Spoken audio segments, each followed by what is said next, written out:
Students, हमने इसके पहले देखा था पैलेंटोलॉजिकल एविडेंस। अब हम देख जा रहे हैं कनेक्टिंग लिंक्स पर। ये टॉपिक्स भले ही थोड़े बड़े बड़े लग रहे हैं आपको, पर समझना बहुत ज़रूरी है। ठीक है, तो चैप्टर 1 पढ़ रहे हैं हेरिडिटी एंड इवोल्यूशन, टॉपिक्स ले रहे हैं एविडेंसेस, और एविडेंसेस में हम पढ़ रहे हैं कनेक्टिंग लिंक्स। कनेक्टिंग लिंक्स में हमें 2-3 एग्जाम्पल दिए हैं, पेरिपेटस, डक-बिल्ड प्लेटिपस एंड लंगफिश। ये 3 एग्जाम्पल आपको अगर ध्यान में रहते हैं तो आप अपने शॉर्ट नोट को थोड़ा सा एलैबोरेट करके लिख सकते हो, राइट। अब देखते हैं कनेक्टिंग लिंक्स क्या है। तो ऐसा कोई जानवर जिसमें 2 अलग अलग क्लासेस के या फिर ग्रुप के ऑर्गेनिजम्स के कैरेक्टरिस्टिक्स नज़र आते हैं। मान लो पहले हमने एक इंग्लिश की चैप्टर में एक देखा था, एक स्टोरी में था, एक घोड़ा होता है, उसका बॉडी जो होता है पूरा घोड़े जैसा होता है, और फेस जो होता है मुंह इंसान जैसा होता है, राइट। फेस जो है इंसान जैसा था, वो हमने देखा था। वो एक इमेजिनरी कंसेप्ट रहा होगा उस समय पे, पर अभी यहाँ पर हम क्या देखने वाले हैं, उसी तरीके का कुछ 2 अलग अलग एनिमल्स, उसके कैरेक्टरिस्टिक्स हमें किसी एक एनिमल में नज़र आ रहे हैं, तो उसे हम कहते हैं, उस एनिमल को हम कहेंगे कनेक्टिंग लिंक।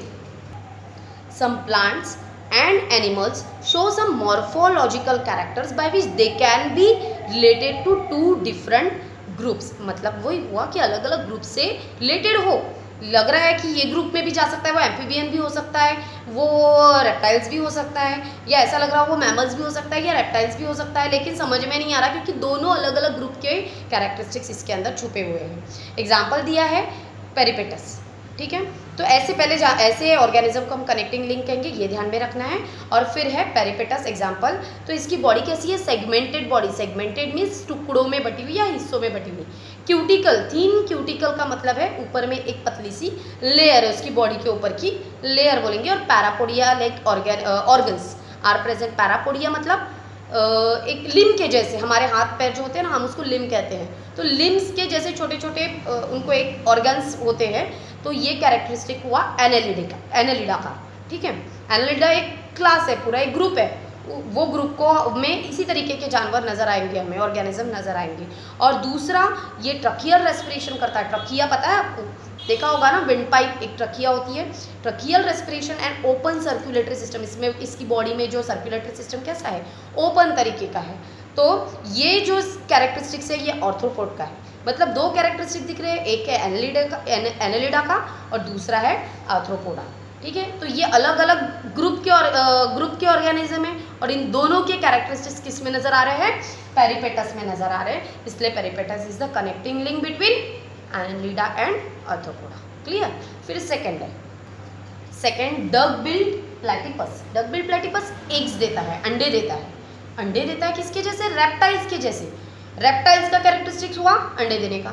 दूसरा, इसके अंदर मेमोरी ग्लैंड प्रेजेंट है। मेमोरी ग्लैंड, स्तनधारी, जिसको मैमल्स मतलब स्तनधारी। मेमोरी ग्लैंड प्रेजेंट है, जिसके अंदर दूध की ग्रंथियां हम बोल सकते हैं, वो अगर प्रेजेंट है तो ये किसका कैरेक्टरिस्टिक हुआ, मैमल्स का।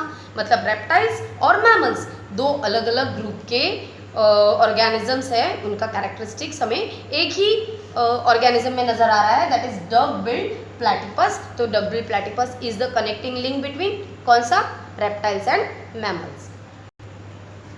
Third one is the lungfish. Lungfish क्या कर रही है, फिश होने के बावजूद भी लंग से रेस्पिरेशन कर रही है। तो फिशेस तो वैसे लंग से रेस्पिरेशन नहीं करती है। अब ये किससे रेस्पिरेशन करती है, ये आपका क्वेश्चन है, आप सोचो इसके बारे में, बहुत छोटे बचपन वाला क्वेश्चन है। तो लंग्स से रेस्पिरेशन अगर कर रही है तो ये भी 2 अलग अलग, एक फिशेस हो गया, मतलब फिशेस से रिलेटेड है, ये फिश है, और दूसरा हो गया लंग्स से अगर वो रेस्पिरेशन कर रही है तो वो दूसरे ग्रुप का कैरेक्टरिस्टिक हो गया, ठीक है। इसी से इन्होंने ये प्रूव किया है कि मैमल्स जो है वो evolve from reptiles. Mammals reptiles से इवॉल्व हुए होंगे, धीरे धीरे रेप्टाइल्स में चेंजेस आते गए और मैमल्स का जन्म हुआ होगा। और नेक्स्ट उन्होंने बताया है कि एम्फीबियंस फ्रॉम फिशेस। एम्फीबियंस जो है, एम्फीबियंस का मतलब पानी में भी रहने वाले और ज़मीन में भी रहने वाले, ऐसे जो जानवर होंगे ये जो है फिशेस से इवॉल्व हुए होंगे। हमेशा छोटे ऑर्गेनिज्म से ही बड़े ऑर्गेनिज्म इवॉल्व होते हैं, ये आपको ध्यान में रखना है। नहीं तो टीचर आपको ये कैसे पता चला कि मैमल्स जो है रेप्टाइल्स से ही पैदा हुए, ऐसा नहीं हो सकता कि रेप्टाइल्स मैमल्स से हुए होंगे, तो ऐसा नहीं होगा।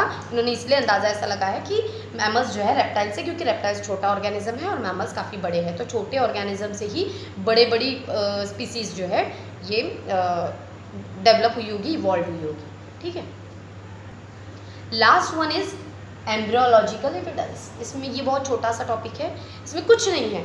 इनिशियली हमारे जो बॉडी में एम्ब्रियो में जो छोटे छोटे बेबीज़ होते हैं ना, जिसको क्या बोलते हैं, छोटा जो एम्ब्रियो होता है, एम्ब्रियो इनिशियल स्टेज में है, तो वो एम्ब्रियोज के जो स्ट्रक्चर होंगे सभी जानवर के, ऑलमोस्ट यहाँ पर पिक्चर्स दिया है, आप यहाँ देख सकते हैं कि यहाँ पर पहला पिक्चर जो है फिश का है, फिर सैलामेंडर का है, ये इनिशियल स्टेज है सैलामेंडर की, फिर ये टॉर्टोइस दिया हुआ है, ये भी इनिशियल स्टेज है, ये initial stage, later on it develops like this. फिर है चिकन, फिर पिग है, काऊ है, रैबिट है, मैन है, ये इनकी सब इनिशियल स्टेजेस है। आप इनिशियली देखो सभी सेम ही दिख रहे हैं, फिर later on it gradually develops, धीरे धीरे डेवलप हुए और थोड़ा सा शेप में चेंजेस आ गया है, पर फिर भी यहाँ पर हमें नज़र आ रहा है कि यहाँ पर काफ़ी सारा सिमिलरिटी नज़र आ रहा है, और उसके बाद वो काफ़ी चेंजेस आ गए हैं। नज़र तो सिमिलर तो लग रहे हैं फिर भी, पर है चेंजेस कि वो अब जो स्पीसीज़ होगी उनका रूप उन्होंने ले लिया होगा पर्टिकुलर।